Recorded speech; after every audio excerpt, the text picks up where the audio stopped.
Welcome to Zwide Media. If you're new to this channel, please subscribe. Don't forget to like, comment and share. Here's a new video for today. Enjoy.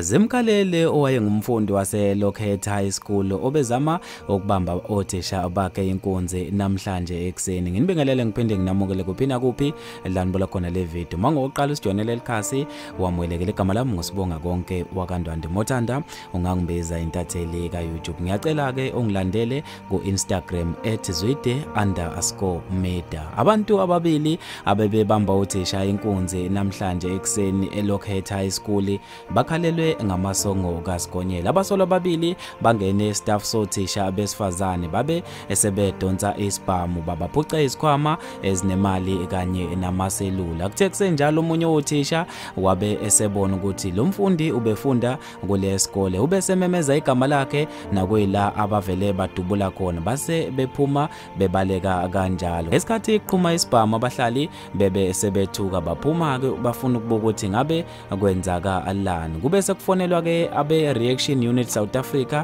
ngokukhulu ukushesha baphuthume bafika ngendiza endaweni yesigameko bambamba omunye wabaleka wayocasha endlini. Lo obanjiwe uyena ke okhiphe umzala wakhe ubesecasha endlini ngaphansi kombhede ube eselandwa khona ke la abecashe ekhona. Lo mfundi obefunda kule sikole neminyaka eng22 utshele amaphoyisa ukuthi isibhamu lesi wasintshontsha ngesikhathi ese lockdown bebesebenzisa ke ukwenza wona lo mkhuba. Izinto eziphuca othisha izikhwama kanye namaselula zibe sezibuyiselwa kubona othisha kwalemala kabi othisha uneminyaka engu51 nokuyena uphuthunyishwe ngendiza esibhedlela. Bafethu ke lezi ndaba ezibhlungu ngendlela emangalisayo. Ngizofisa ukwazi ukubhala kwakho ngalo lo daba khona lapha kwi comment section. Mina njengentatheli ka YouTube sengiphuma kanje ngithi awungibambe evidweni elandelayo.